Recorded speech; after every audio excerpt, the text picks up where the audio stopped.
Assalamualaikum warahmatullahi wabarakatuh. Perkenalkan, nama saya Satra Azmia Herlanda. Di sini saya akan menjelaskan mengenai definisi diet dan gangguan pada diet saluran cerna. Baik, yang pertama, ada definisi diet menurut para ahli. Yang pertama, ada menurut Muda pada tahun 2003. Diet merupakan aturan makan khusus untuk kesehatan dan sebagainya. Nah, biasanya atas penunjuk dokter. Berpantang atau menahan diri terhadap makanan tertentu untuk kesehatan, mengatur kuantitas dan jenis makanan untuk berat badan atau karena penyakit. Yang kedua, ada menurut Kim dan Lennon pada tahun 2006. Diet adalah pengurangan kalori untuk mengurangi berat badan. Ada menurut Hawkes pada tahun 2008. Diet merupakan usaha sadar seseorang dalam membatasi dan mengontrol makanan yang akan dimakan dengan tujuan untuk mengurangi dan mempertahankan berat badan. Nah, sistem pencernaan atau sistem gastrointestinal adalah sistem organ dalam manusia yang berfungsi untuk menerima makanan, mencerna menjadi zat-zat gizi dan energi, menyerap zat-zat gizi ke dalam aliran darah, serta membuang bagian makanan yang tidak dapat dicerna atau merupakan sisa proses tersebut dari tubuh. Nah, diet saluran cerna ini berarti diet yang dilakukan saat terjadi gangguan pada saluran pencernaan. Penderita dapat mengalami gangguan pencernaan walaupun penyebab dan mekanisme terjadinya gangguan tersebut secara pasti belum diketahui. Namun, gangguan tersebut sangat dipengaruhi oleh faktor fisiologi.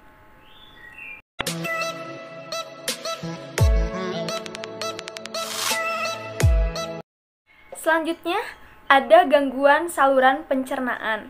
Yang pertama, ada gastritis atau upper abdominal syndrome. Nah, gangguan pencernaan bagian atas yang secara umum dikenal sebagai penyakit MAH merupakan gangguan saluran cerna yang cukup sering dikeluhkan. Selain disebabkan oleh faktor organik seperti adanya luka atau peradangan pada saluran cerna bagian atas yaitu lambung, gangguan ini juga dihubungkan dengan faktor psikologis.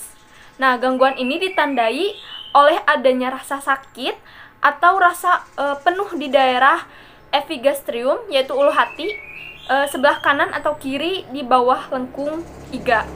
Yang kedua, ada sindrom fungsional hipogastrium atau bisa disebut dengan lower abdominal syndrome.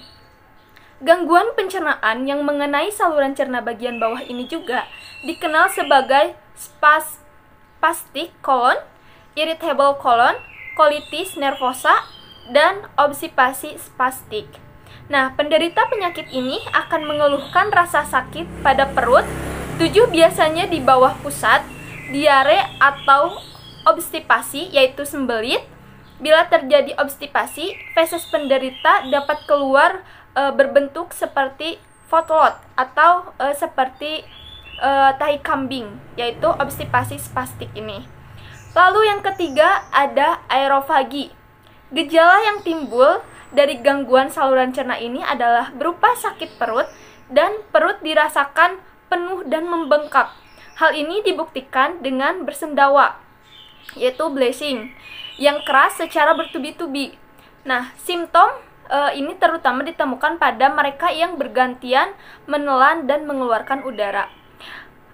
Bila dapat bersendawa, maka perut akan terasa kembung atau meteorismus dan flatus ya atau kentut atau buang angin yang tidak berbau. Baik, yang keempat ada diare atau mencret. Nah, diare terjadi karena adanya rangsangan yang berlebihan pada mukosa usus sehingga gerakan otot usus meningkat dan makanan kurang terserap secara sempurna. Diare tersebut gangguan pencernaan yang paling sering muncul terutama pada anak-anak. Diare akut kalau jika anak mencret lebih dari 4 kali dalam sehari. Nah, penyebabnya bisa infeksi, bisa juga hanya karena salah makan.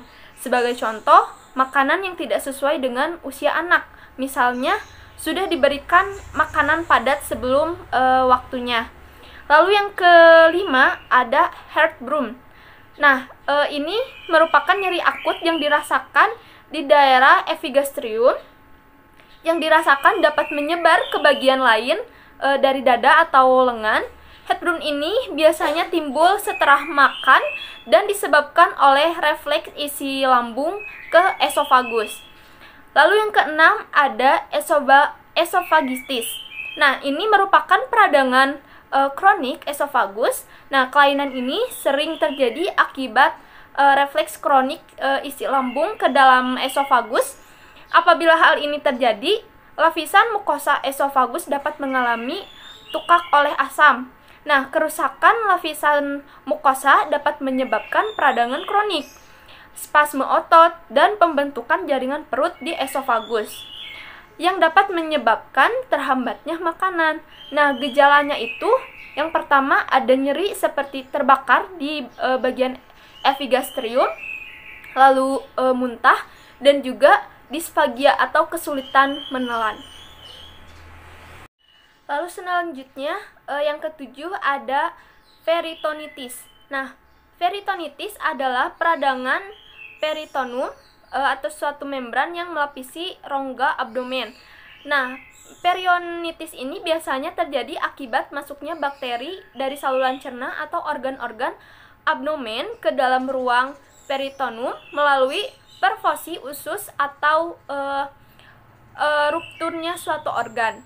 Nah, lalu yang kedelapan itu ada sembelit atau konstipasi. Nah, ini kelainan pada sistem pencernaan dengan gejala mengalami pengerasan feses yang sulit untuk dibuang yang dapat menyebabkan kesakitan pada penderitanya. Konstipasi ini dapat disebabkan oleh pola makan, hormon, efek samping obat-obatan, dan juga karena kelainan anatomis. Nah, biasanya konstipasi ini disebabkan karena defekasi yang tidak teratur sehingga feses mengeras dan sulit dikeluarkan. Yang kesembilan ada wasir atau hemoroid. Nah, ini merupakan pelebaran pembuluh darah balik yaitu vena di dalam anyaman pembuluh darah. Keluhan pertama kali yaitu darah segar menetes setelah buang air besar, biasanya tanpa disertai rasa nyeri dan gatal di area anus. Nah, pencegahannya adalah perlu diet tinggi serat dengan makan sayur-sayuran, buah-buahan. Nah, ini bertujuan membuat volume tinja itu besar tetapi lembek, sehingga pada saat buang air besar tidak perlu mengejan dan itu dapat merangsang wasir. Lalu yang ke-10 ada kanker usus. Nah, kanker usus ini merupakan penyakit ketiga yang menjadi penyebab kematian di seluruh dunia. Studi pada manusia juga menunjukkan bahwa keseluruhan jumlah kalsium yang dikonsumsi sangat positif dalam mengurangi tingkat dari resi kanker usus ini. Nah, setiap kenaikan 1000 mg kalsium sehari atau lebih akan mampu mengurangi 15% resiko dari kanker usus pada wanita dan 10% pada 10 pria. Nah, konsumsi susu dan kalsium bisa mengurangi resiko terkenanya kanker usus. Nah, keju, yogurt juga merupakan hasil olahan dari susu dan bisa dikonsumsi.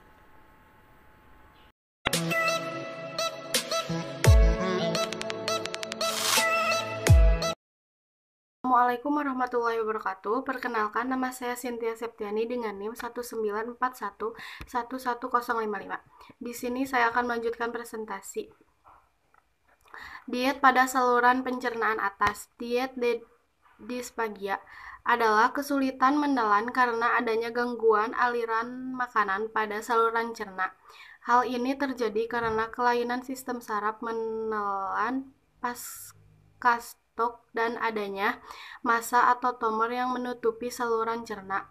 Tujuan diet dysphagia adalah menurunkan resiko aspirasi akibat masuknya makanan ke dalam saluran pernapasan, mencegah dan mengkoreksi defisiensi zat gizi dan cairan. Syarat-syarat diet dysphagia adalah cukup energi, protein, dan zat gizi lainnya. mudah dicerna, porsi makanan kecil dan sering diberikan cukup cairan, bentuk makanan bergantung pada kemampuan menelan, diberikan secara bertahap, dimulai dari makanan cair, penuh, dan cair kental, makanan saring, dan makanan lunak. Makanan cair jernih tidak diberikan karena sering menyebabkan tersedak atau aspirasi. Cara pemberian makanan dapat peroral atau melalui pipa atau selang atau sonde,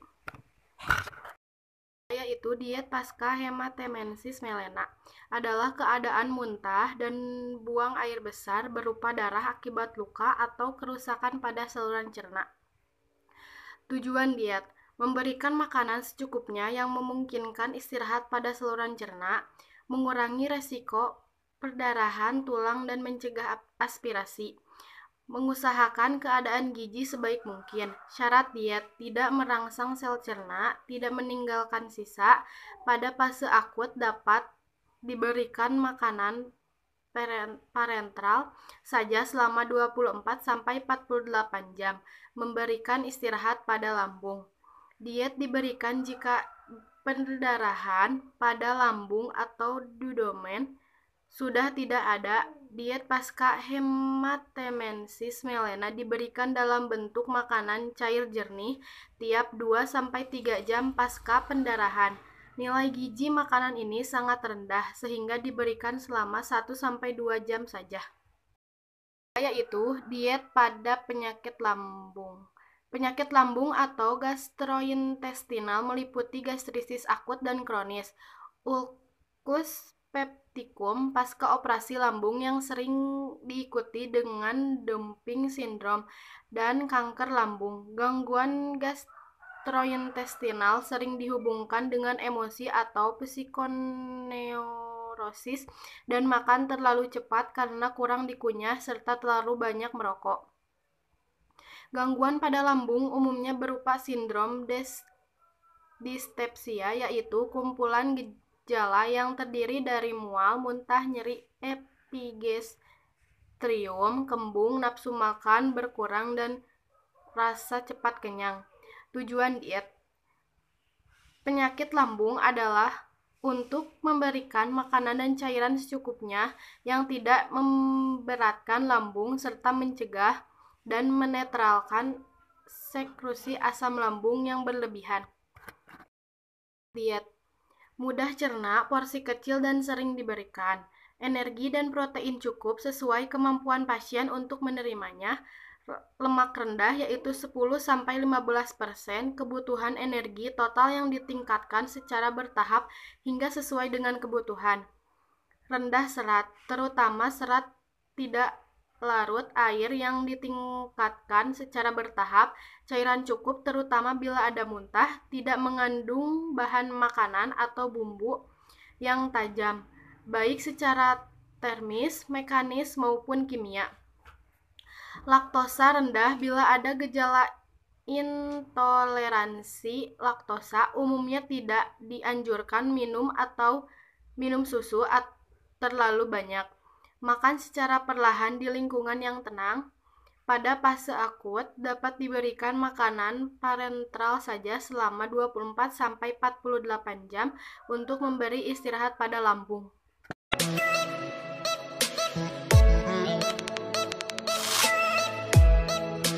Diet penyakit saluran cerna bawah. Yang pertama, diet penyakit usus inflamatorik atau inflammatory bowel disease. Penyakit usus inflamatorik adalah peradangan terutama pada ilem dan usus besar dengan gejala diare, disertai darah, lendir, nyeri abdomen, berat badan berkurang, demam, dan kemungkinan terjadi steatorea atau adanya lemak dalam feses. Penyakit ini dapat berupa kolitis ulceratif dan Crohn's disease. Tujuan diet penyakit inflamatorik adalah yang pertama, memperbaiki ketidakseimbangan cairan dan elektrolit. Yang kedua, mengganti kehilangan zat gizi dan memperbaiki status gizi kurang. Yang ketiga, mencegah iritasi dan inflamasi lebih lanjut. Dan yang terakhir yaitu mengistirahatkan usus pada masa akut. Yang selanjutnya ada syarat-syarat diet penyakit usus inflamatorik, yaitu pada feses akut dipuasakan dan diberi makanan secara parenteral saja. Lalu, bila fase akut teratasi, pasien diberi makanan secara bertahap, mulai dari bentuk cair atau peroral maupun enteral. Kemudian, meningkat menjadi zat sisa rendah dan serat rendah. Lalu, bila gejala hilang dapat diberikan makanan biasa. Makanan enteral rendah atau bebas laktosa dan mengandung asam lemak rantai sedang atau medium chain MTC dapat diberikan karena sering terjadi intoleransi laktosa dan malabsorpsi lemak. Lalu cukup cairan dan elektrolit. Menghindari makanan yang mengandung gas, sisa rendah dan secara bertahap kembali ke makanan biasa. Yang kedua, ada diet penyakit divertikular. Penyakit divertikular terdiri atas penyakit divertikulosis dan divertikulitis.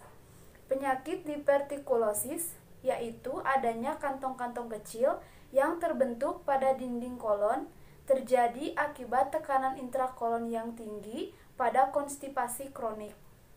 Hal ini terutama terjadi pada usia lanjut yang makanannya rendah serat. Penyakit divertikulitis terjadi bila penumpukan sisa makanan pada divertikular menyebabkan peradangan. Gejala-gejala antara lain kram pada bagian kiri bawah perut, mual, kembung, muntah, konstipase atau diare, menggigil, dan juga demam. Tujuan diet penyakit divertikulosis yaitu yang pertama, meningkatkan volume dan konsistensi feses. Yang kedua, menurunkan tekanan intraluminal. Yang ketiga, mencegah infeksi. Yang keempat, mengistirahatkan usus untuk mencegah perforasi. Dan yang terakhir, mencegah akibat laksatif dari makanan berserat tinggi. Syarat-syarat diet penyakit divertikulosis yaitu kebutuhan energi dan zat-zat gizi normal, lalu cairan tinggi yaitu 2-2,5 liter sehari, serat tinggi, mengusahakan asupan energi dan zat-zat gizi cukup sesuai dengan batasan diet yang ditetapkan. Bila ada pendarahan, dimulai dengan makanan cair jernih.